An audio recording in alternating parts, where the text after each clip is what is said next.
মূল ফটকের ব্যানারে বড় করে লেখা বৃক্ষমেলা ২০২৪, অথচ মেলায় বসা ৩৯টি দোকানের মধ্যে একটি মাত্র গাছের চারা বিক্রির দোকান।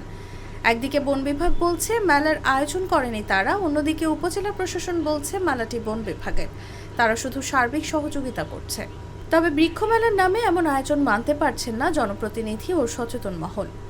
আমার কাছে দেখতে একটু অড লুকিং মনে হচ্ছে। আমি কালকে বিকেলেও আসছিলাম গাছ কেনার জন্য, মনে করছি অনেক ধরনের গাছ আসবে বিভিন্ন প্রজাতির, কিন্তু আইসা দেখলাম গাছ নেই। আসলে ওইরকম কেনার মতো তেমন ভালো কোনো গাছ পাইলাম না। আইসা দেখে যে বিভিন্ন ধরনের দোকান, মনে হয় বাণিজ্য মেলার মতো মনে হইতেছে, বৃক্ষমেলার মতো লাগতেছে না। মেলা তো সাধারণত বৃক্ষ থাকারই কথা, কিন্তু এছাড়া অন্য যে সমস্ত দোকানগুলো আছে ওইগুলোতে ভিড় বেশি বৃক্ষর তুলনায়। মানুষের গাছের ওই কম আসে না, বেশিরভাগ আপনার আবি যাবি ওইগুলার বেশি টান। খোঁজ নিয়ে জানা যায়, শরীয়তপুরের গোসাইরহাটের বন বিভাগ ও উপজেলা প্রশাসনের ব্যানারে উপজেলা পরিষদের কেন্দ্রীয় শহীদ মিনার মাঠ প্রাঙ্গণে ১৫ দিনের মেলার আয়োজন করা হয়, যা ১ জুলাই থেকে শুরু হয়ে ১৫ জুলাই শেষ হওয়ার কথা রয়েছে। এরই মধ্যে মেলায় ৩৯টি দোকানে পসরা সাজিয়ে বসেছেন দোকানিরা, যার মধ্যে রয়েছে বিভিন্ন মুখরোচক খাবার, প্রসাধনী সহ শিশুদের খেলনা ও রাইড। মেলার এক কোণে পড়ে রয়েছে মান্নান নার্সারি নামের গাছের চারা বিক্রির একটি মাত্র দোকান। মেলায় বসা দোকানিদের কোনো প্রকার ভাড়া নেই বলে জানিয়েছে উপজেলা প্রশাসন।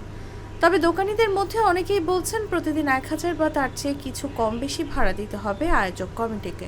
মেলা ঘুরে দেখা যায় মেলার মাঠের প্রধান অংশ সহ পুরো জায়গা জুড়ে ফুচকা, চটপটি, আচার, কসমেটিক্স ও বটির দোকান। মেলায় আসা অধিকাংশ দর্শনার্থীরা সেসব দোকানে ভিড় জমাচ্ছেন এবং কেনাকাটা করছেন। তবে চারা বিক্রির দোকানটিতে তেমন কোনো ভিড় নেই।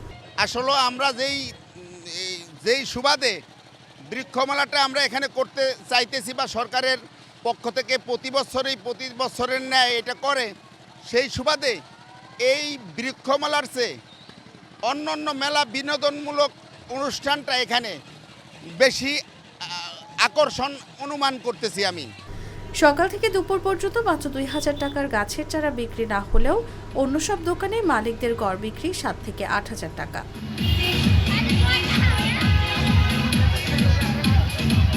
গোসাইরহাট উপজেলা পরিষদের সাবেক চেয়ারম্যান ফজলুর রহমান ঢালি বলেন, সেদিন দেখলাম ইউএনও মহোদয় মেলার জন্য মাঠে দোকান নির্মাণ করছেন, কিন্তু আমি জানতাম না এখানে কিসের মেলা হবে। বৃক্ষ মেলায় সাধারণত গাছের চারা বিক্রি হওয়ার কথা, কিন্তু মেলায় মাত্র একটি নার্সারি থাকবে, এ কেমন বৃক্ষ মেলা? তবে উপজেলা প্রশাসনের দাবি মেলাটির আয়োজন করেছে বন বিভাগ। গোসাইরহাট উপজেলা নির্বাহী কর্মকর্তা আহমেদ সাব্বির সাজ্জাদ বলেন, মেলাটি বন বিভাগ আয়োজন করেছে, তা মূল ফটকে লেখা রয়েছে। মেলাটিকে সার্বিক সহযোগিতা করছে উপজেলা প্রশাসন।